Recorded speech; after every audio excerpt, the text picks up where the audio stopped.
Okay, that's okay. We'll start because we are running short of time. Mm-hmm.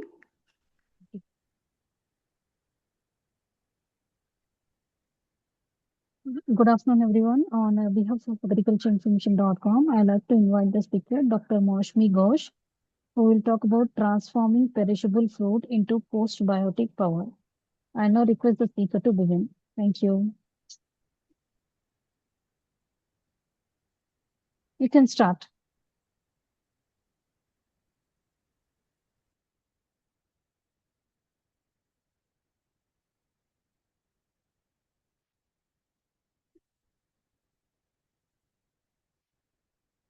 Very good afternoon, everyone. First of all, I would like to sincerely thank the Agricultural Information for giving me this wonderful opportunity to introduce my company and share my innovation journey in agrotech space. So before I begin, I'll telling you about my entrepreneur journey, a journey which started almost 6 years ago with something called Guava Pro B, and which today has evolved into Unware. I want all of you to imagine a scene, a very ordinary Indian street scene, which is so common. I mean, perhaps many of you have witnessed it without even truly noticing it. A fruit cart, in Hindi we call it as a thele wala or a redi wala. So I noticed something very interesting: a small fruit cart selling fruits, and the smell of the ripe fruits filling the air, and every few minutes what this fruit seller would do is he would quietly take a few guavas and push aside.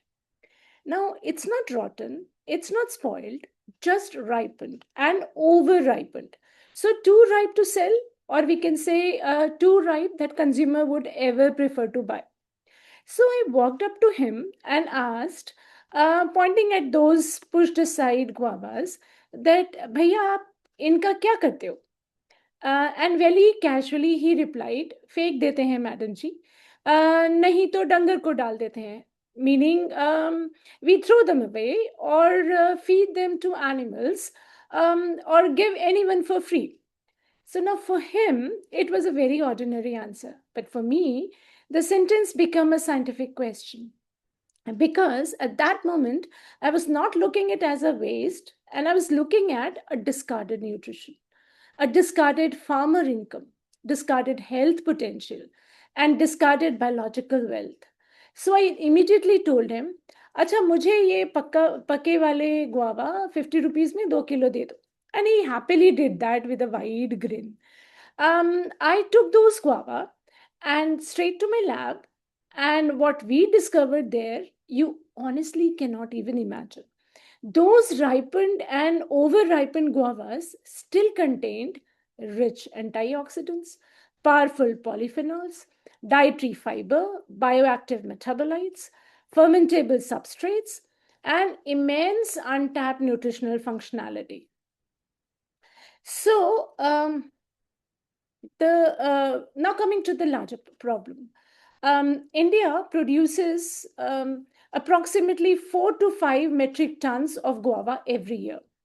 We are the largest guava producer in the planet, the largest, bar none.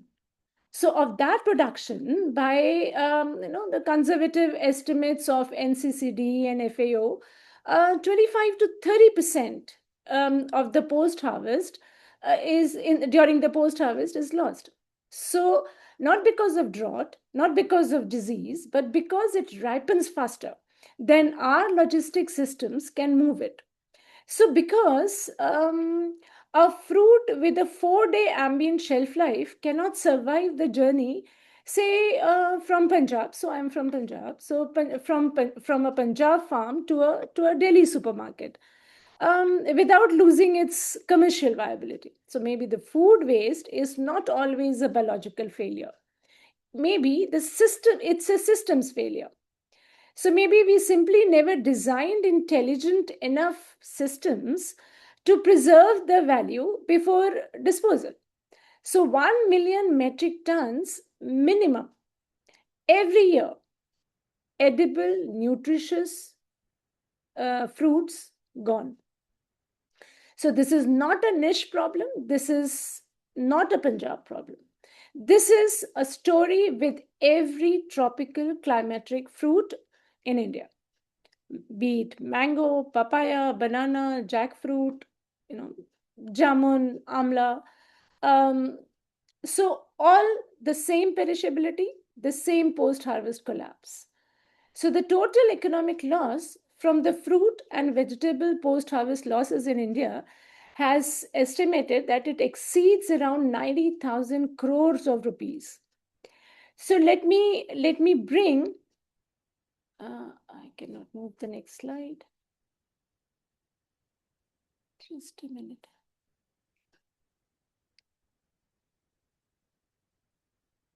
So let me bring another picture, which is something related to our, you know, slides are not moving according to. I'm sorry for the interruption. Let me fix this.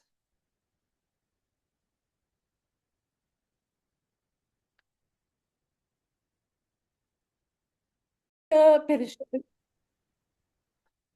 On one hand, it is about the perishability of the fruits. And on the other hand, let me bring to your attention towards another issue. It is estimated that 101 million of these, uh, you know, these fruits have the ability, but there are patients which are suffering from diabetes. There are patients which have been recommended with the fiber, dietary fiber, and actual, urban intake is far, far less, which is basically present in these guava-rich fruits. So, what I would like to emphasize here is something which is, uh, ma'am, I'm having an issue with the movement of slides. I'm not able to. It is about the perishability, which is one issue, the 30 to 40% of the post-harvest losses, and on the other hand, there's 101 million people which gets affected with the lifestyle-related problems. And our cities are experiencing what, and our epidemiologists also call it as a metabolic transition. What you can see here. And that means that there's a replacement of the traditional fiber rich antioxidant dense diets with the ultra processed foods that are cheap and available in Indian cities, what we know today as common lifestyle disorders, something we all know, like diabetes, hypertension. So the person whose gut microbiome has been disrupted by consuming a decade of processed food. So every spoiled food is, fruit is actually not a mere economic loss. It is also along with it, wasted water, the wasted land, the wasted farmer labor, the wasted nutrition, and the wasted planetary energy. Okay, so I began, asking, can perishability itself become an opportunity? Can biology extend value naturally? Or can fermentation become a bridge between agriculture and a public health? So, those questions became the beginning of our research journey. So, I'll take a pause here and let you know where I come from. I am Moushumi Ghosh, and I've spent more than 2 decades studying microorganisms and what they can do to the food. My PhD was in biotechnology from BHU, Banaras Hindu University. I did my postdoctoral work from Germany. GSF, it was that then, but now it is called as a Helmholtz Zentrum in Munich. And after studying environmental metagenomics, I came back to India, joined Department of Biotechnology in Thapar Institute of Engineering and Technology, Patiala. And one of the major research areas was probiotics from non-dairy sources. So I built a research group and established a bioconvergence technology laboratory at the Center of Excellence for Food Security. So, coming back around to that one single question, which was what if these invisible microorganisms could help us in redesign the food systems, reduce the waste, empower the farmers, and improve the public health simultaneously? And that question eventually became unaware. So the paradox was built on of this company was that it is the problem that built Unware, and that is the story I want to share with you today with a little science. So what you see here is a fermentation process, one of the oldest technologies, the intelligence systems humanity has ever deployed. And every culture on this earth ferments something. Like we ferment milk into yogurt, we ferment cabbage into kimchi, we ferment barley into beer. And so fermentation preserves, fermentation transforms, and most importantly, fermentation creates taste and nutrition that did not exist in the raw ingredient. So, microorganisms do not merely preserve food, they transform molecular architecture, they unlock the hidden bioavailability, and they create into new metabolites. So, they enhance functional potential, and most importantly, they upgrade nutrition without synthetic intervention. So, in our research, we started with the ripened guava pulp, underutilized industrially, and we know that it is wasted post harvest. So that was found to be nutritionally dense, rich in polyphenols and rich in vitamin C. So what my laboratory began to ask is whether this guava pulp could be lacto-fermented. It took us many months to establish, and then there was a question too, which specifically that what does a controlled lacto fermentation do to the this extraordinarily rich bioactive profile of the ripened guava.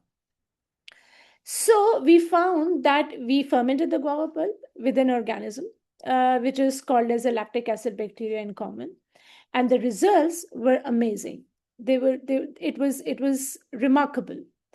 So we could publish paper, we could patent. So this fermentation process actually, the result says that it significantly enhanced the antioxidant activity, the polyphenol accessibility, functional bioactivity, and the stability, of course. So the fruit was no longer just a fruit, it became a postbiotic platform. That was the innovation. So now this is important. The future of the nutrition may not belong to only to the probiotics. We all know as of today what are probiotics.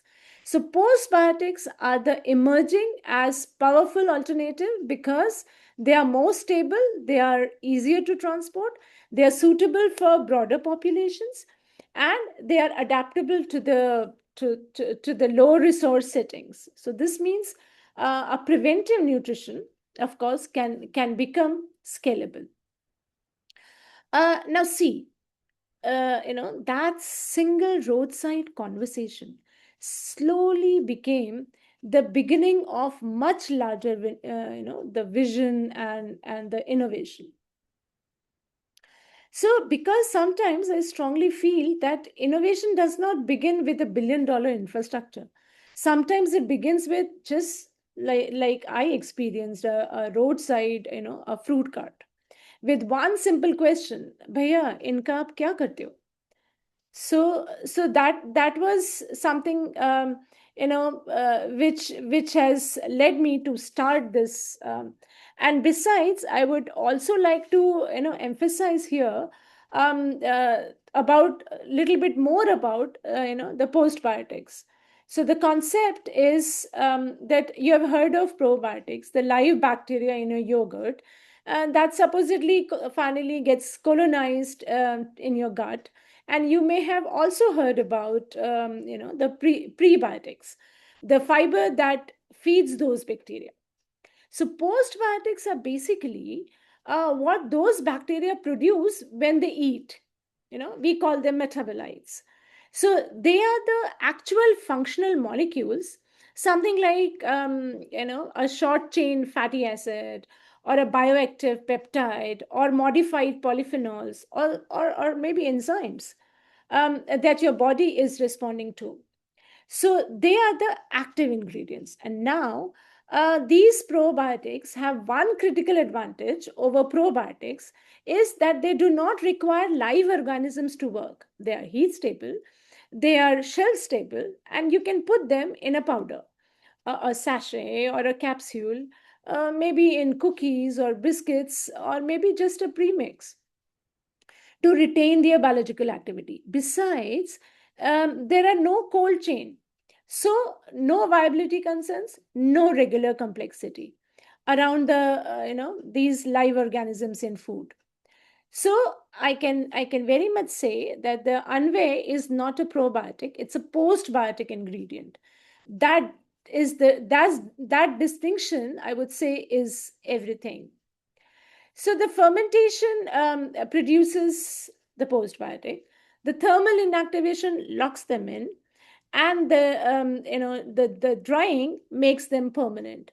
So what we end up with is a powder that contains a full functional benefit of a lacto fermented guava. So it is in a format that can travel to any market, sit on any shelf, and be it consumed by anyone anywhere in India or in the world. So here, as you can see, we name this product as Anvay. It's a Sanskrit word which means connection, integration, and continuity. So it is a word that describes the connection between the farmer field and the consumer's kitchen, between the fermentation science and the modern functional nutrition. So, between a fruit that was going to get wasted and a health benefit that was going to go unrealized. So, um, we could finally unlock through, Anve, the postbiotic power of guava. Now, what makes Anve, as commercially powerful is not just like what it is, but what it can become in the hands of food manufacturer, a nutraceutical company, or a beverage brand, or a food service operator. Because Anve is a powder ingredient, and it is shelf stable, it is water dispersible, and it is heat stable. So it can get integrated virtually any food or a supplement format without much constraints, unlike the probiotic products. And the best part is that this is not dependent on a single fruit. This platform can eventually get expanded to any perishable fruit, like mango, papaya, jackfruit, jamun, apple, many other tropical crops and fruits. So, as you can see here, that one ingredient in many formats. That means we are not building one product. We are actually building a fermentation enabled nutrition infrastructure. So, in say for example, in beverages, we can have functional smoothies, wellness shots, mocktails, instant drink powders. If we talk about nutraceutical, then we can say that kind of stick packs or effervescent tablets or capsules or a sports nutrition blend. They can be served in that format. And in confectionery, like in the form of gummies or functional chews, or fruit leathers. So imagine a guava flavored in a functional gummy that actually delivers the postbiotic bioactives that the guava was always carrying, and the clean label, natural, something, you would really like to give it to your child, and the child will eat willingly. um, so Also, as a in the bakery, as a snacks like fruit fillings, nutrition bars, functional cookies, in the frozen and dairy as well, like a ingredient in ice creams, in yogurt style blends, or a dairy alternatives.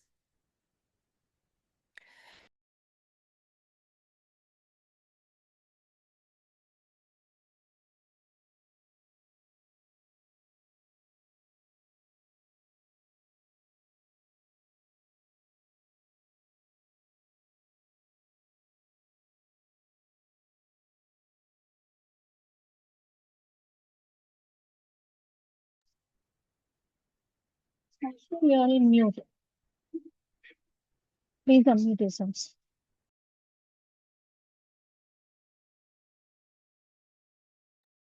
I'm so sorry. Is my slide visible? Yes, it is. Okay, so for every application, what I was just talked about, that it carries a consistent, scientifically, backed postbiotic power of guava, so which is naturally validated.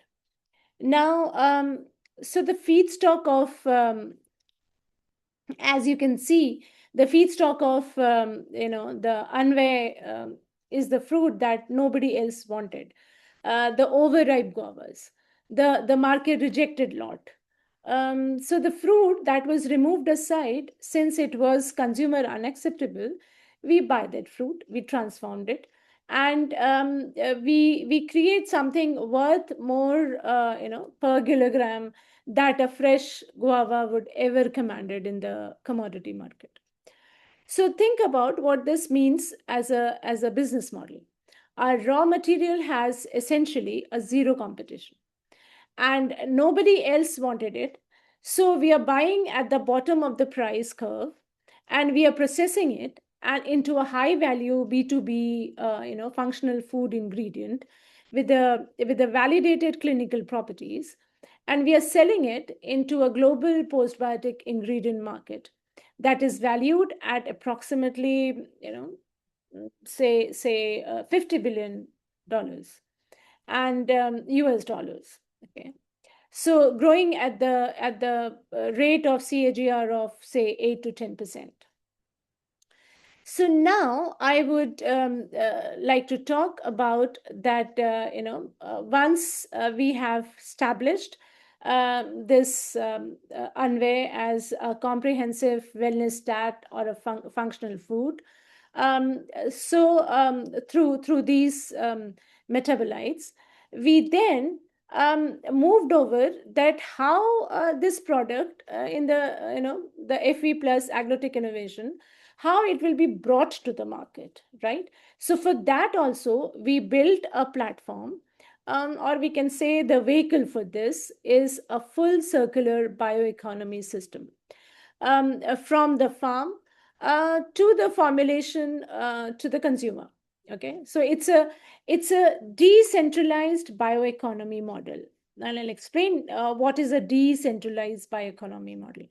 So I call it not a system, but rather a movement. Rather, it's a new way of thinking about food.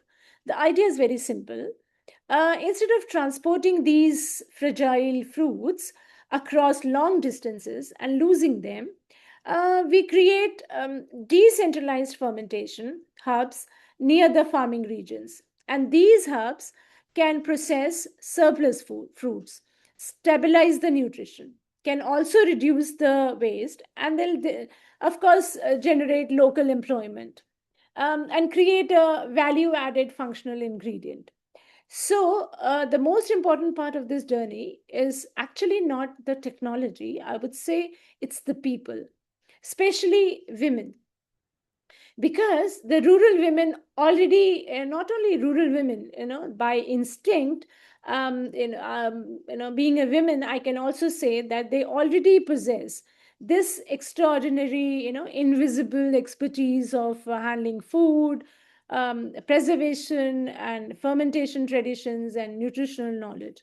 So what actually they often lack is the infrastructure, the scientific integration, and the market linkage, and above all, the economic ownership. So imagine a women-led rural fermentation hub, where the local fruits arrive, and they possess hygienically fermented it scientifically and convert it into a functional nutrition product, so which is just packaged locally and sold regionally. So the income stays within the community, so the waste becomes the wealth, and nutrition becomes their livelihood. And suddenly, women are no longer beneficiaries, I would say. They become innovators, they become producers, they become entrepreneurs, and the leaders in the circular bioeconomy. So this is what I would say, not a charity but a scientific empowerment. So, just because Anvai is not just a functional food ingredient at the tip of a much larger transformation, the full bioprocess architecture behind Anvai is, designed as a distributed, decentralized system. Not one large factory, but a network of small women-operated fermentation hubs positioned in guava growing districts all across the Punjab and also beyond. So if you can, just visualize, maybe in 5 years or 10 years, India, something like not giant factories around.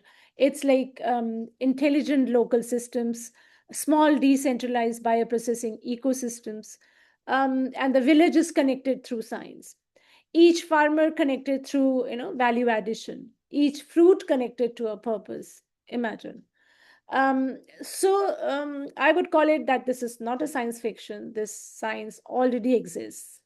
The question is now, can we redesign the system courageously enough to implement it? So, uh, you know, that was the main idea behind talking about Anvay. So it has a platform which has already aligns with the three United Nations SDG goals. SDG 2, which is a zero hunger, because we are converting a food loss into a food value, strengthening India's nutritional security. SDG 8, which is a decent work and economic growth. So because we are generating employment for women and youth in the agricultural communities. Then SDG 12, which is for responsible consumption. So because we are building a circular system that generates zero primary waste.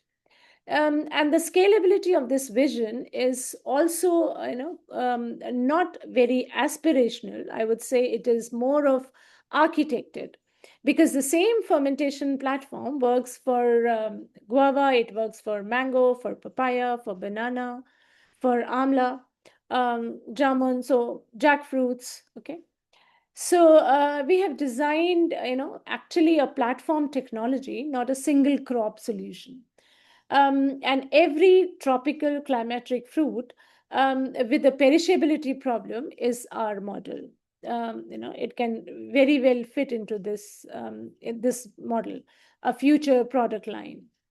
Um, if you look at the global scenario, so in sub-Saharan Africa, also there's a similar issue, like a 30 to 50% of the tropical horticultural guava crop gets lost. And we the same in Latin America also has a guava crop, so same perishability issue, the same untapped bioactive potential. What we are building in Punjab or in Patiala today is very much replicable model for every tropical country. That's my, I strongly believe it. So I'm going to now direct you to about where we are and what we need. So the science is done. Three peer reviewed, I have publications, which is the studies are published in quite details of the findings of the research. And we have also established the proof of concept. We have the FSSI licensing in place. The branding of Anva is done. And the product concept is validated. The market opportunity is documented. What we are building now is the translational infrastructure, the bridge between the proven laboratory technology and the national food ingredient supply chain. That the bridge requires, basically the three things. um, First, we need production scale up partners. We need access to pilot scale, spray drying and fermentation infrastructure, either through institutional collaboration or through a forward linking food technology company willing to, co-invest in the capacity. The second, we need a B2B ingredient partnerships. We are looking for food companies, nutraceutical manufacturers, functional beverage brands who want to be the first movers in the Indian postbiotic ingredient space. Third, we are actively seeking grant and the prize support, including through the platforms like this one. We can reach out to the audience. Maybe we have investors here. The potential investors. Maybe if you can connect me to a food company, I would love to explain them about this product. If you are here as a scientist or a policymaker or an NGO working on a nutrition security or a post-harvest innovation, I definitely would like to talk to you. So there's a role for every one of you in what we are building. Now, so in the world, I'm trying to build that conversation at the mandi. So mandi is a aggregators, where the aggregators are, where the fruit aggregation is there, fruit and vegetable aggregation is there. It is called a mandi.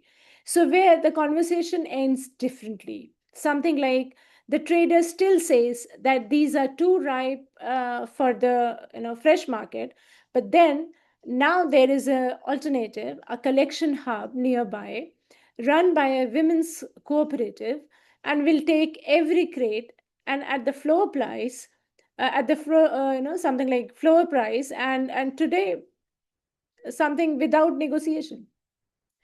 So those crates will be fermented within 24 hours. The postbiotic metabolites, what I call them as the bioactives, the stabilized polyphenols, short chain fatty acids, and the precursors.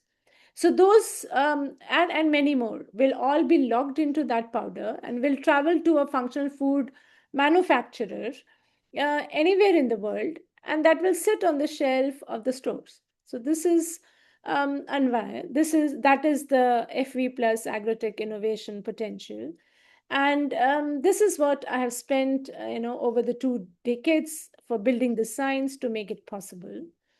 Um, and I still think that guava is not a humble fruit. It is one of the most nutritionally exceptional foods that grows in the Indian soil.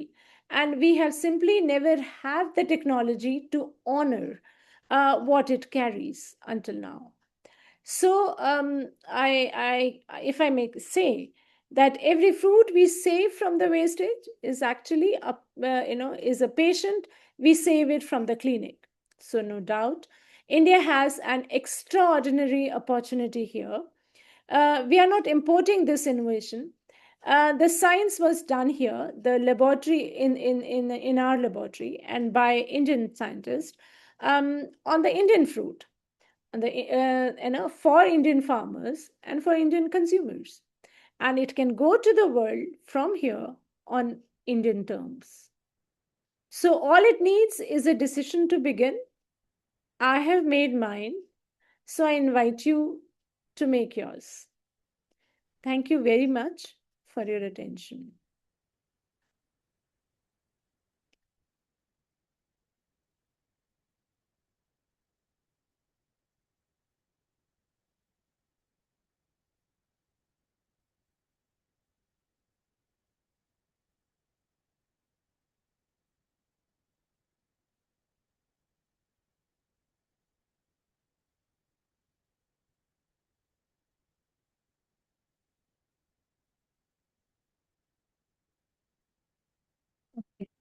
Thank you, Dr. Moushumi, for the presentation. Since we are running short of time, I'll try to take some minimum questions. Yes. Okay. So the first question is, what are postbiotics and how are they different from probiotics and fermented products?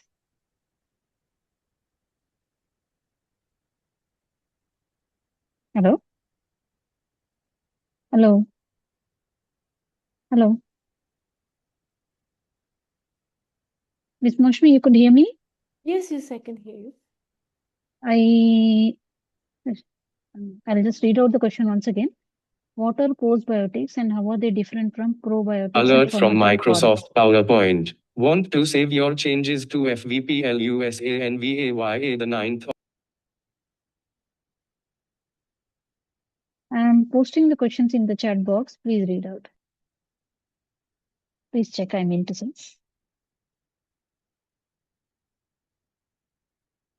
Miss Moushmi, you are in mute. Hello.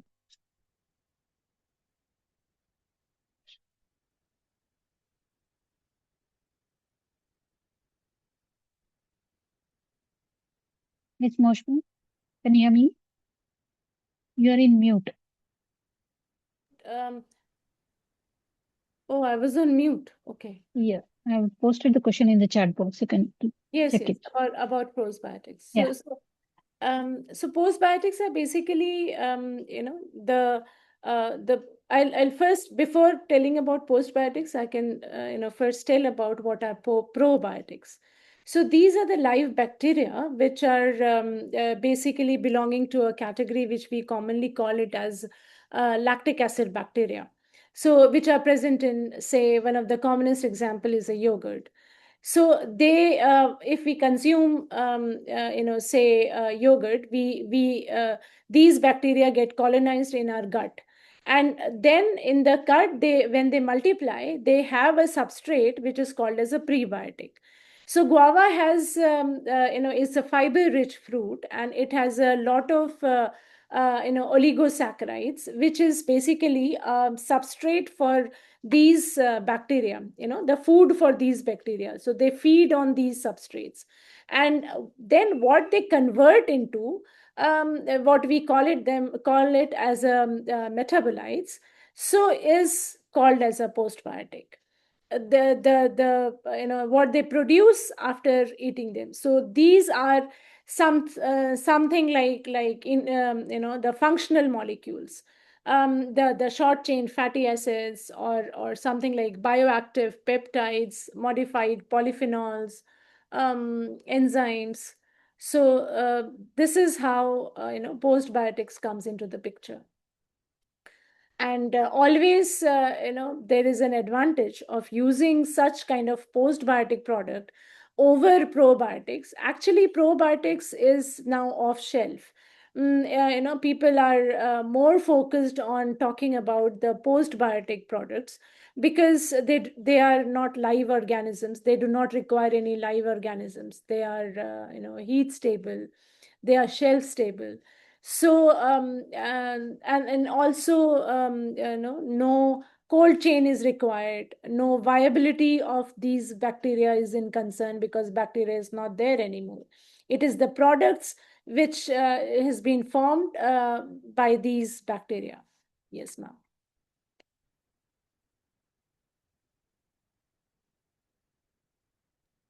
Okay. Next question is, how can perishable fruits be converted into high-value postbiotic products? So as I just explained that there are some of the criteria which is required, because it is not very easy to handle these lactic acid bacteria, that they cannot use any substrates. Like for example, if you look at any common bacteria, you give them sugar, you give them glucose as a substrate, and they will very happily multiply. But these lactic acid bacteria have got a very specific requirements. So if we have oligosaccharides, which we commonly call it as fibers, or which we commonly call it as a prebiotic. So that is a prerequisite for these organisms to, to feed and grow, and what we call it as a fermentation. So that means probiotics can be generated from a process which is fermentation, and we call it as a lactofermentation because these are lactic acid bacteria which is used for the fermentation.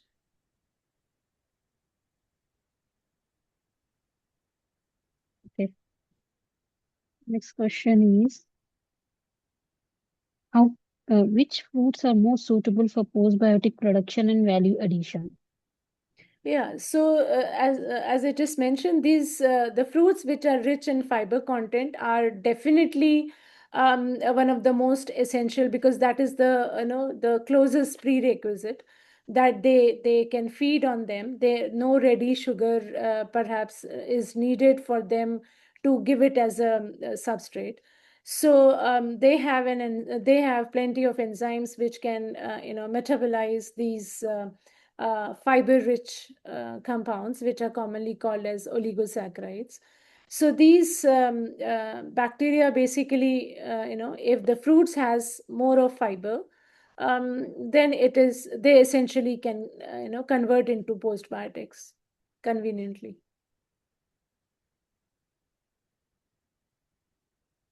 Okay. And what technologies or fermentation methods are used in this process? So fermentation is, there is a single kind of a batch fermentation. What you can use, we can, because these are facultative aerobes. That means, oxygen is required, but not in a very high amount. So, and if the oxygen is not there, even then they will be able to multiply. So we have followed batch processes. We after we have generated a guava pulp, or any fruit which is a fiber rich pulp. So we and in order to, generate that pulp, we blanch the fruit if it is not that soft, and then we just take that as a directly as a substrate, and dilute them in a proportion so that the sugar content or the oligosaccharide content is not very high, and these so that these bacteria can convert them. The one of the first indicator is if that bacteria will be able to utilize that as a substrate, and they will be able to feed on those oligosaccharides. They will start multiplying, and the indicator of that they are multiplying, because microorganisms are invisible. So when the solution turns turbid, I mean, it will be from a transparent to a turbid solution, we will be able to make out that it is able to grow. And once it is able to grow, we have to, we have to really optimize in terms of so that they do not get over fermented, and they are some undesirable products should not be there. So we really have to optimize the time, and once it is done, then we can just attenuate them. That means we can pasteurize the whole process, batch process, so that it comes to an halt and there is no further fermentation going on. And then we can subject it for spray drying, and we get the powder. So this is the process flow. Right. Okay. And how does this approach help in reducing post-harvest losses and food waste? Yeah, so if I may just go back to what I started from, is when these fruits, which are particularly these climatic fruits, which have a very short shelf life. We all know, guava and banana are the the forerunners. They have some 2 to 3 days or 4 to 5 days when they get over ripened. So, or when they get ripened, or when they become a consumer acceptable, no consumer will prefer to buy those.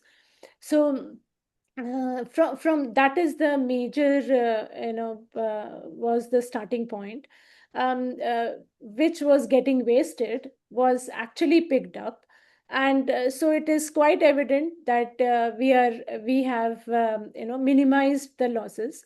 We cannot go for a 100% mitigation in the post harvest losses, but definitely this is one of the very promising technology where we can take care of the fruit, which is highly nutritious, and we can preserve. It is not that, because otherwise we all know that what is done at our households, that there are options like we make jams and jellies out of these fruits, so that but these secondary processing cannot preserve the bioactive components of the fruit. So that is why we would definitely say that it's a promising technology by which the post-harvest losses can be minimized. Okay. And what are the health and nutritional benefits of fruit-based postbiotics? Yes. So what we are now, because it's just started 6 years back, and we are still we have got long way to go. More and more we try to characterize this ingredient. There are newer kind of components which we come across. So, but in general, composition is that they have polyphenolics, they have quercetin. These are all bioactives. The lycopene, if it is a, pink pulp of the guava fruit, is there, and then some short chain fatty acids, and then some of the peptides, which actually can enter into a pathway which we call it as a gut brain axis, by which they can trigger the dopamine levels. That is what we have found. And also it can have an AC inhibition. That means it is a mechanism by which we actually control the sugar in the blood. So we have found. And the third is that we have found it to be more bioaccessible. I mean, these bioactives, though we can consume through many food sources, but these bioactives do not function in our body because they are not bioaccessible. So we have also proved, and we have published that they are bioaccessible. Okay.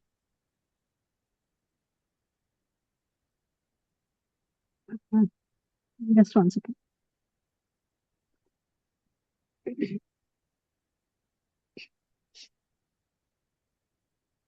Can small farmers or FPOs adopt low-cost postbiotic production models?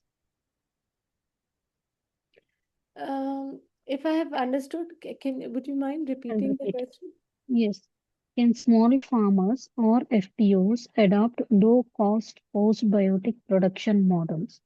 Yes. So the platform which I just showed you here is actually that the fruit will be, when it is with the aggregators, and it is now has crossed its, what they call it, as a shelf life. They can be just picked, because not transported to a longer distance. So there is a decentralization mechanism, a model. That means the farmers will have they will bring back those fruits, and they will process there only. During the processing, there are 3-4 steps. Step one is, of course, they will wash it, and they will maintain the full hygienic condition, because it's an edible part, and then blanch it and fermented it. And it is very much possible to carry out all these functions at that location only. So they would be in one near one kind of an FPO or an aggregator. It is very much possible that they can get a huge volume of such fruit, and then they can process on site. They're very near from where they have brought it. and then they will, once they have processed it and have dried it, now it is good to go to, whatever distance, to within any place in the country, and in any format. As I told you, that they could be, several formats possible. They can be in the form of snacks, they can be in the form of leather, a nutraceutical, because it is a very high, it is rich in antioxidant compounds. So there are many alternatives which is possible. If it is a food company, they even the desserts, ice creams and frozen desserts. So these powders can have multiple applications. Okay. And what are the market opportunities and consumer demand for postbiotic products? Yes, that's a very good question.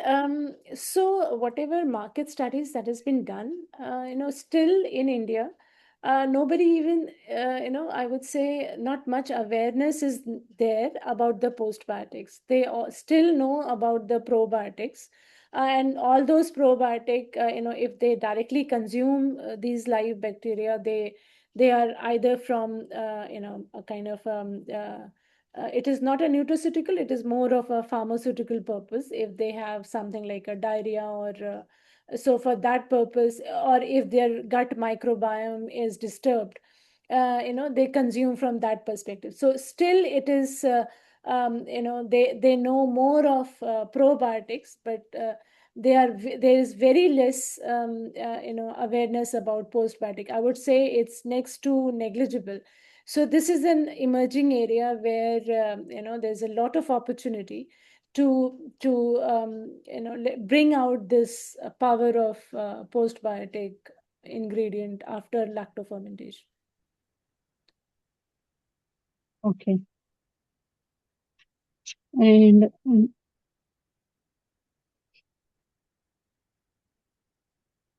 what challenges exist in processing, storage, and commercialization of postbiotics?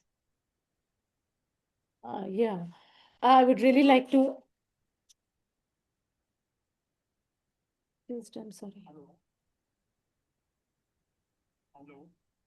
Um, So the challenges. Yeah, there are multiple challenges. The first is, as I just said, it is something, a new concept, and we need to go for a lot of marketing and visibility before, and through whatever means possible, so that there becomes a need in the market. They understand about postbiotics, the parallelly what they know about probiotics. And since there is a lot of limitation of probiotics, as I just said, the viability of organism is in question, the availability of organism through whichever source you are consuming, but when it is crossing the stomach, which has a pH of very acidic pH, so most of the bacteria actually do not survive. So but here those things are not there. It is pre-treated. The fruit is pre-treated with the lactic acid bacteria, and they have generated what they otherwise the probiotic bacteria will generate in your gut. So you are getting a kind of a ready source of a very high nutritive value.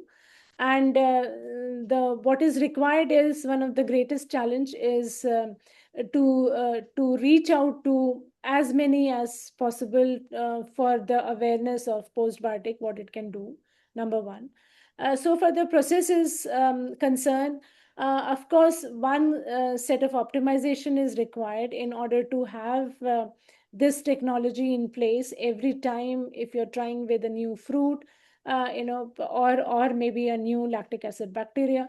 If one needs to go for an optimization level, and once that science is done, of course, then it can be transferred to the community, to the villagers, even at home. I mean, it is the product can be transferred the same way we prepare jams and jellies. We can use these organisms to carry out the fermentation process. It's not very difficult.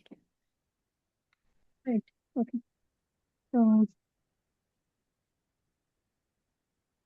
last question. Can you share examples, successful examples of food waste valorization and postbiotic innovation? With a postbiotic innovation? Yeah. As of now, I haven't come across any, I would say, that people have taken that fruit. As I just told you, that because I've been researching for decades now on probiotics, so it was just an idea which came in my mind that instead of making a beverage out of, out of yeast and convert them into ethanol, is it possible? Because guava, we all know guava is rich in fiber. So it was just a trial, but without even having an expectation what is going to come out. But when we characterize the product, then we came to know that this is now got into a technology. So it was, this was an innovation. So this innovation now needs to be multiplied in several folds. I really wish that more scientists, more people gets focus on this, and so that this can develop in multiple times. So I'm sorry, I will not be able to give you any other example of valorization of fruit as postbiotic. Okay. Okay, Dr. Moushumi. So I don't see any more questions. So now we have come to end of question round. On behalf of agricultureinformation.com, we'd like to thank you for the detailed presentation, answering Thank all you, the my questions. pleasure, and thank you for the opportunity. Thank you, but it was not. It was my bad luck that I could not get it very smooth. I would really like to see how it has. If you need any further support, like if you would like to have slides or if you would like to have a write up, it will be my pleasure to provide you. Sure, no problem. We understand some technical issues may come sometime. So, yeah. So we'll be ending this meeting. Thank you. Have a good evening. Thank you. Good evening.